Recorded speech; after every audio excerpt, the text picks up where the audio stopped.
Assalamualaikum warahmatullahi wabarakatuh dan salam sejahtera untuk kita semua. Di pertemuan kali ini kita akan membahas tentang pengetahuan komputer, di mana pengetahuan komputer ini membahas tentang serangkaian atau sekelompok mesin elektronik dan terdiri dari ribuan bahkan jutaan komponen yang saling bekerja sama. Kemudian membentuk sebuah sistem kerja, baik itu dalam bentuk sistem kerja teknologi, ya, dan sangat rapi dan teliti proses pengerjaannya. Kemudian sistem ini dapat digunakan untuk melaksanakan serangkaian pekerjaan secara otomatis berdasarkan instruksi ataupun program-program yang diberikan kepadanya. Baiklah, kita akan membahas satu persatu mengenai tentang pengetahuan komputer. Terlebih dahulu kita harus mengetahui konsep dasar dan teknologi komputer itu, di mana konsep dasarnya meliputi dari apa itu komputer, ya. Jadi apa itu komputer? Nah, kita harus mengetahui dulu definisi daripada komputer itu. Yang pertama, definisi komputer yakni berasal dari kata computare dari bahasa Latin ya. Kemudian dikembangkan to com dalam bahasa Inggris, kemudian dalam bahasa Indonesia disebut sebagai menghitung, ya. Dari bahasa Latin adalah computare atau bahasa Latin, kemudian to come dari bahasa Inggris, kemudian dari bahasa Indonesia adalah menghitung. Nah, apa yang dihitung adalah alat elektronik yang dapat menerima input data, kemudian dapat mengolah data, serta dapat memberikan informasi menggunakan sesuatu program yang tersimpan di memori komputer, dapat menyimpan program dan hasil pengolahannya, serta bekerja secara otomatis. Jadi inilah definisi daripada komputer itu. Adalah sebuah alat elektronik, dapat menerima input data yang masuk, kemudian setelah itu dapat diolah datanya. Nah, setelah diolah, kemudian dapat memberikan informasi yang diinginkan, serta menggunakan suatu program yang tersimpan di memori komputer, yakni adalah program-program yang digunakan pada saat melakukan proses menginput, memproses, dan memberikan informasi, serta dapat menyimpan program dan hasil pengolahannya. Jadi program yang sudah diolah tadi akan disimpan hasilnya di hard drive atau media penyimpanan, dan bekerja pun secara otomatis di bawah instruction brainware. Selanjutnya, nah kita tahu dulu pengertian secara umum ya dari komputer itu. Jadi menurut Bernard Consin Dictionary of Etymology, komputer berasal dari bahasa Inggris pada tahun 1946 untuk orang-orang yang mengkalkulasi. Jadi komputer ini didasari dari menghitung ya, digunakan untuk sebagai alat hitung. Kemudian pada tahun 1897 dipakai untuk melakukan alat kalkulasi mekanis. Jadi dipakai menghitung untuk keperluan mendasar yakni berhitung, sudah menggunakan alat yang sifatnya kalkulasi mekanis atau sudah menggunakan mesin.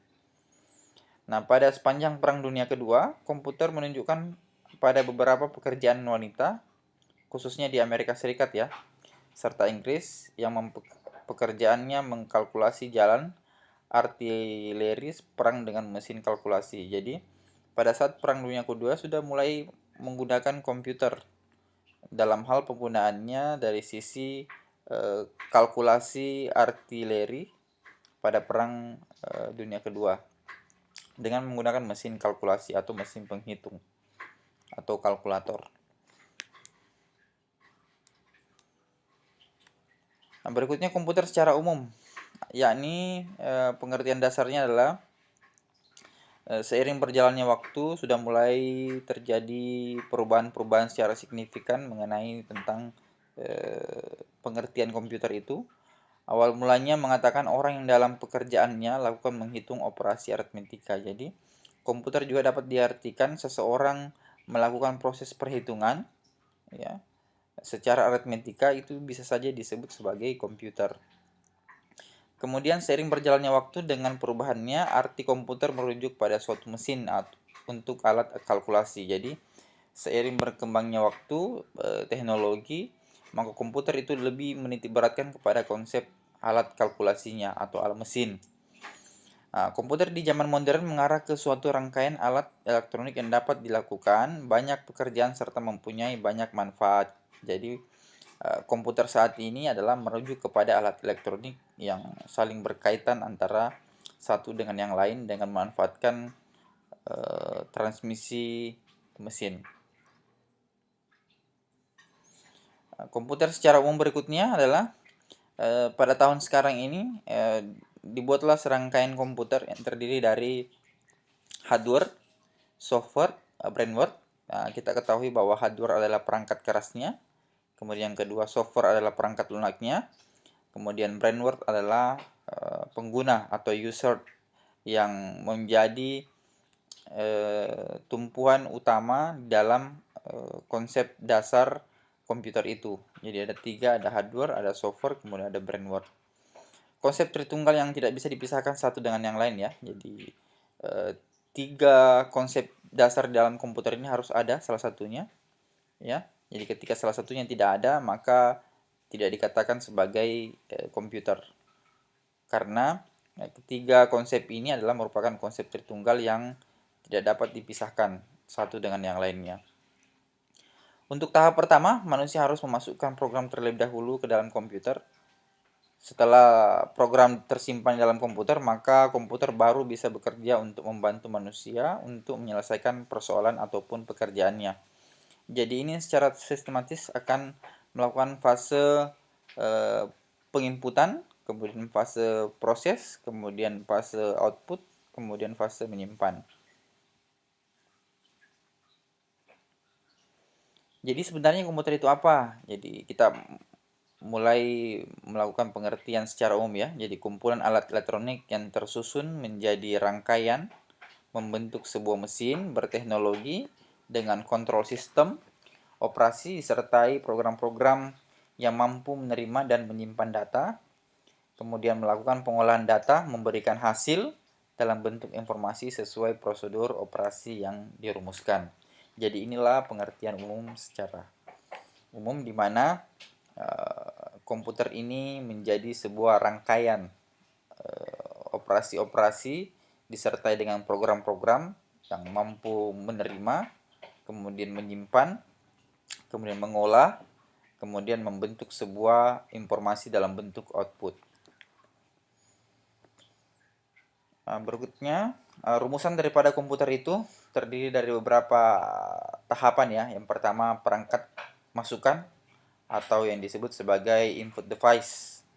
Apa itu input device? Adalah bagaimana Anda melakukan proses memasukkan, ya apa yang dimasukkan adalah data. Setelah dimasukkan, masuk ke fase berikutnya adalah fase central processing unit atau perangkat proses, di mana perangkat proses ini adalah perangkat yang melakukan proses baik itu perhitungan maupun logika. Setelah itu di dalam proses itu terdiri dari media penyimpanan atau storage device. Apa itu storage device? Adalah media penyimpanan yang mampu melakukan proses penyimpanan secara otomatis di dalam sistem. Setelah itu dikeluarkan atau perangkat keluaran atau disebut sebagai output device. Output device ini adalah keluaran dari hasil masukan, setelah itu diolah, kemudian disimpan dan dikeluarkan. Nah, inilah 4 tahapan di dalam rumusan komputer itu secara umum. Nah, kita mengetahui juga ya sejarah perkembangan komputer dari generasi ke generasi. Nah, kita lihat dulu di generasi pertama ya. Jadi di generasi pertama ini komputer itu diartikan sebagai alat hitung tradisional dan kalkulator mekanik. Disebut sebagai komputer pertama adalah abacus yang muncul sekitar 5.000 tahun yang lalu di Asia Kecil. Kemudian alat ini memungkinkan penggunaan untuk melakukan perhitungan menggunakan biji-bijian geser yang diatur pada sebuah rak. Jadi kalau kita melihat bahwa alat hitung pertama ini atau abacus ini mirip sebagai alat hitung yang kita gunakan pada saat kita SD ya atau TK, seperti sempoa. Ya, dimana alat hitung tradisional ini menjadi cikal bakal komputer masa depan atau komputer saat ini yang kita gunakan. Kemudian kita masuk di generasi berikutnya, jadi kalkulator roda numerik atau numerical well calculator. Jadi sejarah perkembangan yang kedua ini ditemukan oleh Blaise Pascal pada tahun 1642. Sudah berbentuk kotak persegi kuningan atau disebut sebagai Pascaline. Nah, cikal bakalnya adalah di kalkulator ya. Di mana di tahun 1642 sudah mulai kita bergeser dari manual ke mesin ya. Walaupun lebih sederhana kemasannya, ditemukan oleh Blaise Pascal. Kemudian seiring berjalannya waktu dan berkembangnya teknologi, maka komputer generasi pertama pada tahun 1946 sampai 1959 itu memiliki ciri-ciri sirkuit sudah menggunakan turbo vakum ya, di mana program dibuat dengan bahasa mesin atau assembler. Bentuk ukurannya pun sangat besar, kemudian dan cepat panas. Nah, proses kurang cepat dan kapasitas penyimpanan kecil, maka memerlukan daya listrik pun yang sangat besar. Nah, sehingga komputer ini bisa diartikan sebagai komputer generasi pertama dan memerlukan daya listrik yang besar. Nah, daya listrik yang besar ini serta penggunaannya pun pada saat itu diprioritaskan untuk otorisasi pada aplikasi bisnis saja. Nah, pada tahun 1946 ENIAC atau Electronic Numerical Integrated and Computer, komputer elektronik pertama di dunia yang mempunyai bobot sebesar 30 ton. Jadi bayangkan ya kalau 30 ton kayak gimana sih besarnya. Kemudian panjangnya 30 meter dan tingginya 2,4 meter. Dan membutuhkan daya listrik kurang lebih 174 kW. Wow, sangat besar ya. Jadi kalau kita melihat ukurannya seperti gedung-gedung yang berjejeran, kemudian tingginya 2,4 berarti satu ruangan full ya. Nah, bisa kita bayangkan kalau komputer zaman dulu kayak gimana, dan kalau sekarang itu komputer dibayangkan seperti apa saat ini. Kemudian di tahun 1953, IBM 701, komputer komersil berukuran besar, komputer generasi pertamanya yang paling populer. Jadi di akhir perkembangan generasi pertama di tahun 1946 sampai 1953 ini, IBM meluncurkan produk yakni 701, komputer komersial yang berukuran besar. Kemudian ini adalah merupakan komputer generasi pertama yang populer pada tahun itu atau pada zaman itu. Nah, bisa kita lihat ya, gambarnya agak sedikit kurang baik ya. Jadi bisa dilihat saja ini ukuran komputer pada tahun 1946 sampai 1959. Berikutnya di generasi kedua lagi ya, masih generasi kedua. Jadi yang pertama tadi, kemudian generasi kedua. Sirkuitnya berupa transistor ya, transistor di mana program dapat dibuat dengan bahasa tingkat tinggi yakni COBOL, Fortran dan ALGOL, di mana kapasitas memori utama sudah cukup besar. Jadi proses operasi sudah cepat dibanding dengan generasi pertama. Kemudian membutuhkan lebih sedikit daya listrik. Kemudian berorientasi pada bisnis dan teknik. Nah, komputer yang paling banyak digunakan pada generasi kedua yakni adalah IBM 1401, di mana untuk aplikasi bisnis IBM 1602, kemudian IBM 7094 untuk aplikasi teknik. Nah, di generasi kedua ini lebih banyak mengupas tentang penggunaan orientasi komputer pada bidang bisnis dan teknik, di mana sudah mulai terjadi proses perubahan mulai dari sisi memori yang sudah mulai cukup besar, kemudian waktu proses pekerjaannya di dalam komputer itu sudah mulai cepat ya. Kemudian yang terpenting adalah penggunaan daya listrik yang sudah mulai sedikit. Ya, artinya sudah ada perubahan secara signifikan dari generasi pertama hingga di generasi kedua. Kemudian di generasi berikutnya, yakni generasi ketiga ya, di tahun 1964 sampai 1970. Di mana sudah menggunakan IC. Apa itu IC? Integrated Circuit, ya. Kemudian yang kedua, pemrosesannya sudah lebih cepat. Kapasitas memorinya pun lebih besar lagi, ya. Kemudian penggunaan listrik lebih hemat, bentuk fisiknya lebih kecil. Kemudian banyak memunculkan aplikasi-aplikasi atau software-software atau varian-varian aplikasi pendukung di dalam komputer. Serta di 1964, IBM S/360, komputer generasi ketiga pertama digunakan untuk aplikasi bisnis dan teknik. Kemudian di tahun 1969, Nova dikembangkan oleh Data General Corporation, komputer mini 16 bit pertama. Nah, disinilah di generasi ketiga cikal bakalnya komputer yang berukuran kecil, sudah menggunakan IC, di mana di generasi ketiga ini menjadi landasan utama di mana berkembangnya teknologi-teknologi komputer mulai dari generasi ke generasi. Nah, kita masuk di generasi ke berikutnya, yaitu generasi keempat. Nah, di generasi keempat ini pada tahun 1970 sampai 1990, di mana ciri utamanya sudah memiliki atau sudah menggunakan large scale integration atau LSI, ya. Kemudian dikembangkan komputer mikro menggunakan mikroprosesor dan semikonduktor berbentuk chip untuk memori komputernya. Dan generasi komputernya berseri IBM 370, komputer generasi keempat yang pertama, atau Cray 1, komputer super pertama. Kemudian Apollo 2, personal komputer pertama.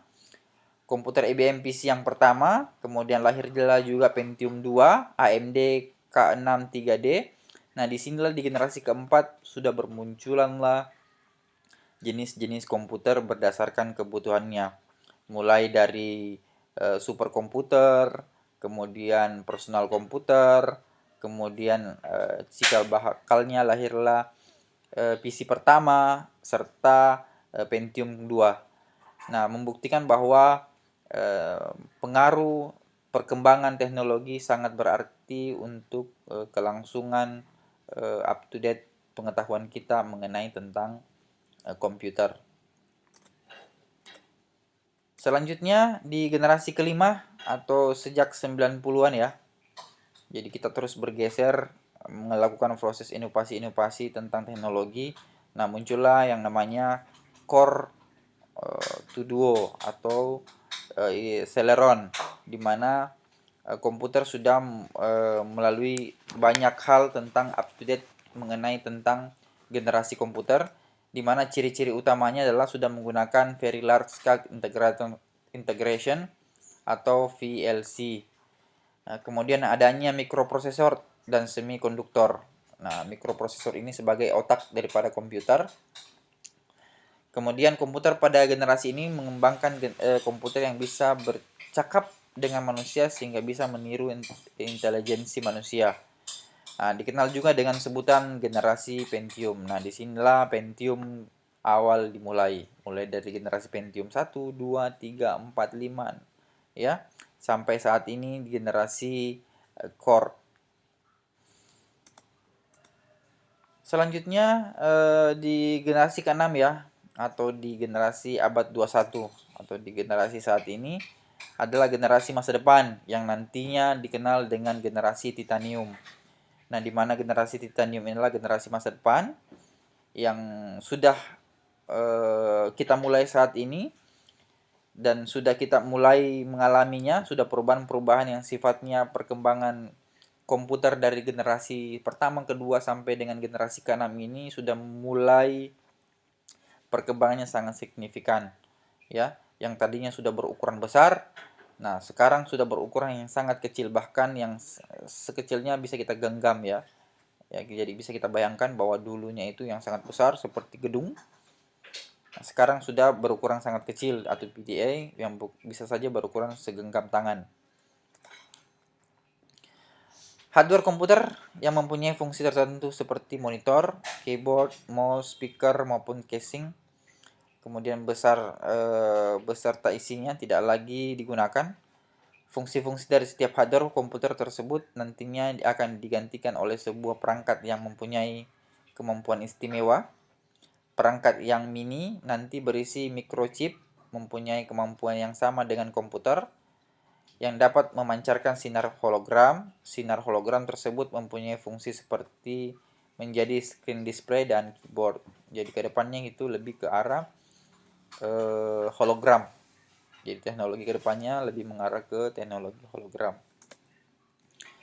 Nah, perkembangan teknologi komputer selanjutnya, komputer yang kita kenal saat ini adalah hasil perkembangan teknologi elektronik dan informatika, sehingga membentuk komputer yang asalnya berkurang besar dan membutuhkan tempat yang sangat besar. Kemudian kemajuan industri komponen elektronik atau IC, Integrated Circuit, telah mendorong terciptanya berbagai perangkat chip-chip ya atau IC yang beragam, kemudian mendukung berbagai keperluan pembuatan produk elektronik. Jadi seiring berkembangnya zaman, ya mulailah banyak dikembangkan teknologi-teknologi yang mumpuni. Nah, selanjutnya setelah kita mengetahui generasi komputer dari masa ke masa, kita harus tahu juga manfaat dari penggunaan komputer. Manfaat pertama adalah komputer sebagai sarana mempermudah kerja. Betul apa enggak ini? Ya. Jadi semua pekerjaan kita dipermudah karena adanya komputer. Ya, terbukti ya. Kemudian yang kedua, komputer sebagai sarana komunikasi. Nah, di mana sarana komunikasi ini sangat diperlukan untuk kelangsungan teknologi selanjutnya. Kemudian yang ketiga, komputer sebagai alat hiburan, ya. Komputer sebagai alat pendidikan, komputer sebagai alat sarana informasi, sarana usaha, sarana kontrol, serta sarana alat kesehatan. Jadi, ada 8 manfaat di dalam penggunaan komputer. Mungkin ada 9, 10 dan selanjutnya, silakan Anda berdiskusi. Kemudian Anda menentukan manfaat-manfaat apa saja yang ada di dalam komputer itu sebagai alat penunjang kebutuhan Anda dalam berteknologi. Ya, saya rasa itu ya materi singkat yang sempat saya bawakan. Ini adalah sumber referen yang saya ambil. Boleh Anda mengaksesnya. Dan sebagai review kita pada kesempatan kali ini, sebagai materi pembuka kita, yakni pengantar komputer, apabila ada hal-hal yang perlu Anda tanyakan, bolehlah ditanyakan di kolom komentar. Dan cukup sekian pertemuan kita kali ini, dan saya ucapkan jangan lupa Anda like, subscribe, dan share untuk apabila Anda menyukai video atau materi yang ada. Lebih dan kurangnya mohon dimaafkan. Assalamualaikum warahmatullahi wabarakatuh.